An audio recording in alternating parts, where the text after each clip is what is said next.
Hi everyone, welcome to my channel. I'm Jen. I'm going to share with you today my miscarriage story, and I feel a little bit nervous about sharing it because I don't want it to be like a doom and gloom story. I don't want it to come across anything like that, but if you're anything like me, I thought that miscarriages in early pregnancy are literally a matter of have a period, go to the doctor says yes, you've miscarried, and that's it. Obviously not emotionally that's it, but that's it in terms of the process. And that really wasn't the case for me, and I know there's a lot of women out there that isn't the case for either. And the process for me was a lot longer. It took me 7 weeks to go through my miscarriage, and my body didn't deal with it naturally, and I needed 2 treatments from the hospital to try and help my miscarriage along. So it was a real emotional roller coaster, and I filmed it from the minute I found out I was pregnant all the way through to the end. And I'm really just sharing it because if you're going through a miscarriage or you know someone that has, then you might just help to understand the process a little bit more and what they're going through. But yeah, I don't really want it to be doom and gloom. I just really wanted to share my story. So here goes, and I'm going to take you back to the very beginning. If you have seen my trying to conceive video, you will know that I'm pregnant! To be honest, I really wanted to have good things to say to you guys this week, but it's been a really rubbish week. I've had an awful cough and cold, which you can probably hear in my voice. But on top of that, since I filmed my 5-week pregnancy update, I've had some bleeding, and that's been lasting for the last week and still ongoing. So yeah, pretty scary week, pretty worried. I literally went to the doctors the day after it all started, and they've told me the things that you don't really want to hear, which is that it could be an ectopic pregnancy or a miscarriage, or it might actually be nothing to worry about at all. But the hospital have referred me to have an early scan, as that's the best way to find out everything that's going on. But the hospitals are really busy at the minute, and I've had to wait a whole week for this scan, which is just, it's been really hard to try not to worry during that time. But the scan's tomorrow, so I'll find out then. I'm prepared really for the worst news.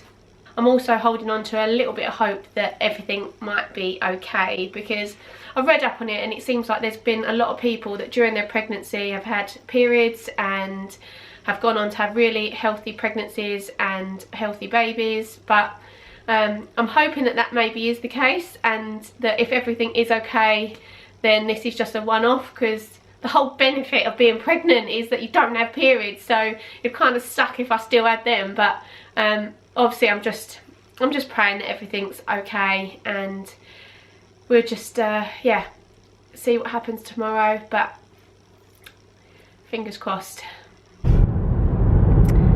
So today is the day of the scan, and we are on our way there now. Craig really did want to come with me today, but he's had to work, so I've got my lovely mummy with me and my Ralphie bear, who looks like he's going to fall asleep.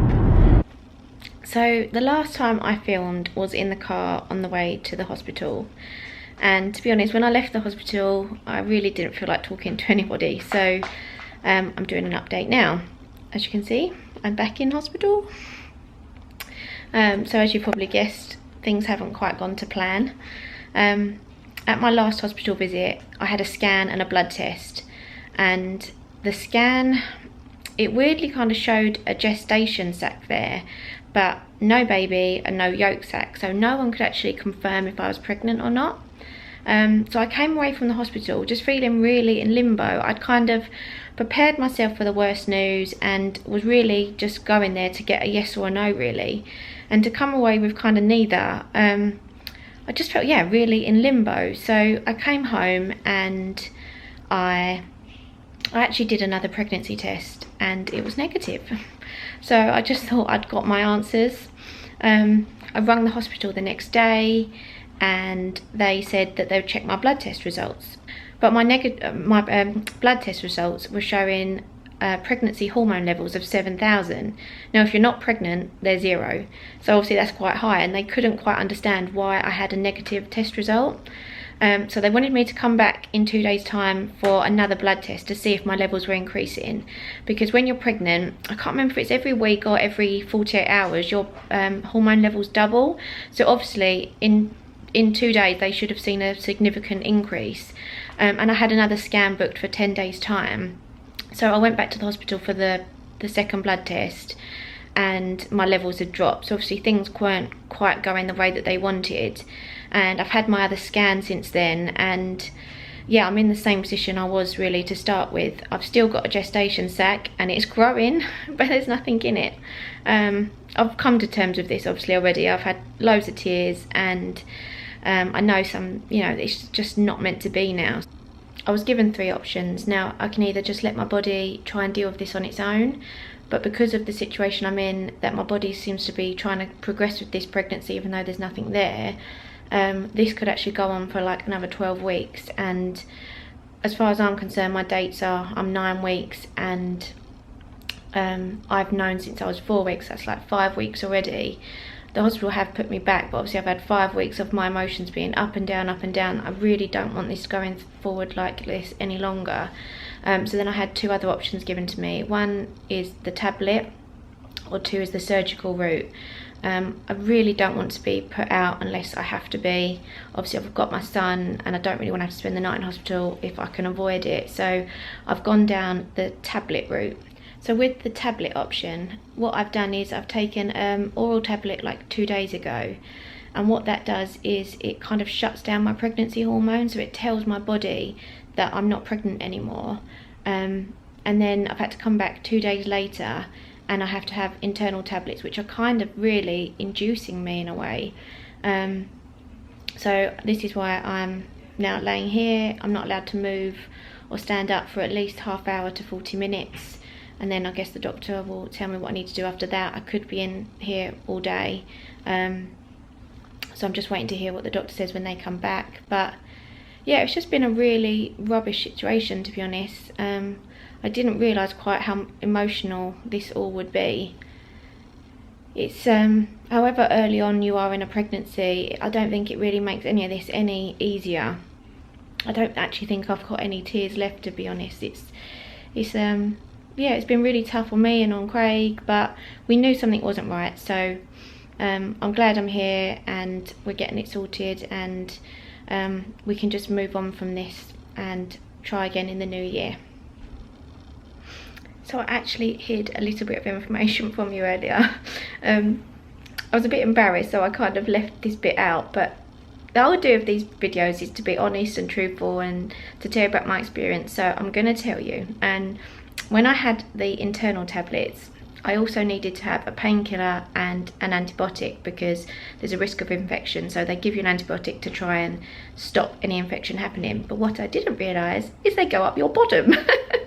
Luckily it was a lady doctor. It wasn't as bad as I thought it'd be.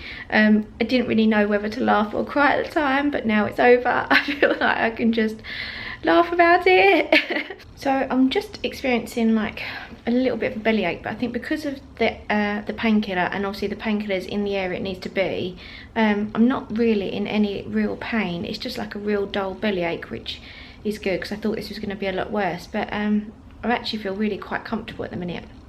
My mum and I were just laughing because this is the first time both of us have actually sat down in ages and had nothing to do all day. Like, I run around after a toddler all the time. I don't sit down.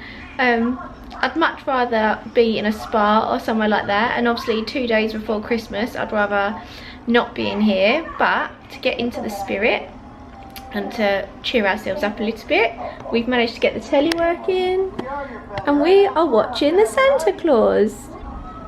So I'm up and walking around. Doctor said that I'm fine to do this, but they just need to monitor me for the rest of the day because I've been bleeding for a month. It stopped for the last 2 days, and obviously now we're trying to bring it on again to help my body like miscarry. So that's why I've got to stay here, and I'll be checked again later on today. It's about 3:30 now and still nothing's happening. Mum and I have just come for a walk downstairs just to stretch my legs a little bit, but I'm just feeling a little bit fed up now that nothing's happening. So yeah, I'll just wait a little bit longer, I guess. So I've just seen the doctor, and nothing's happening at the minute.